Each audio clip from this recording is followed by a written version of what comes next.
Head coach Golam Rabbani ছোটনের সিন্ডিকেটের কারণে জেতা ম্যাচ হারতে হলো বাংলাদেশকে।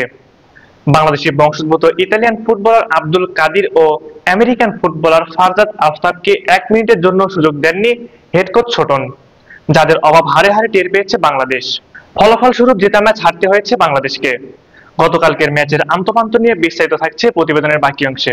প্রবাসী ফুটবলারদের এটা মাথায় রেখে বাংলাদেশে আসা উচিত যে এখানকার লোকাল প্লেয়াররাও মানসম্পন্ন। টুর্নামেন্ট শুরুর আগেই এরকম এক বিস্ফোরক মন্তব্য করেছিলেন কোচ গোলাম রব্বানী ছোটন।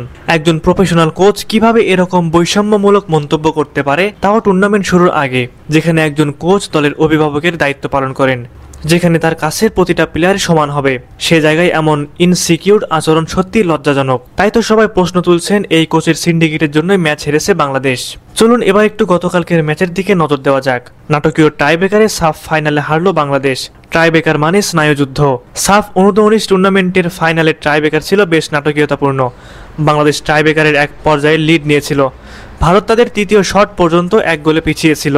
বাংলাদেশ চতুর্থ ও পঞ্চম শট মিস করে। ভারত চতুর্থ ও শেষ শটে গোল করে 4-3 ব্যবধানে বাংলাদেশকে হারিয়ে সাফ শিরোপা জিতেছে। টাইব্রেকারে বাংলাদেশ প্রথমে শট নেয়। মিঠুর চৌধুরী গোল করে বাংলাদেশকে লিড এনে দেন। ভারতও প্রথম শটে গোল করে। দ্বিতীয় শটে মোর্শেদ আলী গোলের ধারাবাহিকতা ধরে রাখেন। ভারতের দ্বিতীয় শট বাংলাদেশের গোলরক্ষক মাহিন হোসেন সেভ করেন। ম্যাচের প্রথম মিনিটে মাহিনের গোলে বাংলাদেশ পিছিয়ে পড়েছিল। টাইব্রেকারে সেভ করে সেই ভুলের কিছুটা হলে দায় শোধ করেন। নির্ধারিত সময়ে বাংলাদেশের গোলদাতা জয় আহমেদ তৃতীয় শটে গোল করলে টাইব্রেকারে স্কোর লাইন দাঁড়ায় 3-1। বাংলাদেশ শিরোপার প্রায় দোরগোড়ায়, কিন্তু তখনও যে নাটকীয়তা বাকি। ভারত তৃতীয় শটে গোল করে ব্যবধান 3-2 করে। বাংলাদেশের চতুর্থ শট নিতে যান অধিনায়ক নাজমুল হুদা ফয়সাল, যিনি পুরো টুর্নামেন্টে দুর্দান্ত খেলেছেন। নিজে 3 গোল করেছেন, আবার করিয়েছেন একাধিক। তার নেয়া শট পোস্টের উপর দিয়ে যায়। বাংলাদেশ খানিকটা চাপে পড়ে। চতুর্থ শটে ভারত গোল করে ম্যাচ 3-3 সমতায় আনেন। পঞ্চম ও শেষ শটটি নেন শাহিন আহমেদ। তার নেয়া শট ভারতের গোলরক্ষক আটকে দেন। তখনই বাংলাদেশের পরাজয়ের সংখ্যা ভর করে, কারণ পঞ্চম ও শেষ শট ভারত করলেই চ্যাম্পিয়ন হবে তারা। বাংলাদেশের গোলরক্ষক মাহিন ভারতের শেষ শট আটকানোর চেষ্টা করেও ব্যর্থ হন। তাতে ভারত শিরোপা জয়ের উল্লাসে মাতে। প্রথম মিনিটে পিছিয়ে পড়ার পর ভারত বাংলাদেশকে চেপে ধরে। টানা কয়েকটি আক্রমণে বাংলাদেশের রক্ষণ ও গোলরক্ষককে ব্যস্ততা রাখে।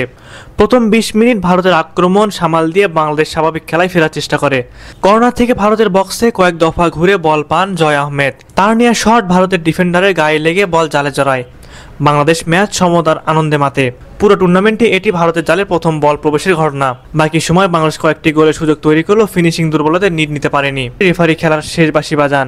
সেই নাটকীয় টাইব্রেকারে বাংলাদেশ ফাইনালে হারলো। তবে টাইব্রেকারকে ছাড়িয়ে সবার প্রশ্ন একটাই, কোচ গোলাম রব্বানী ছোটন কেন আব্দুল কাদির এবং ফারজাদ আফতাবকে দলে নেননি?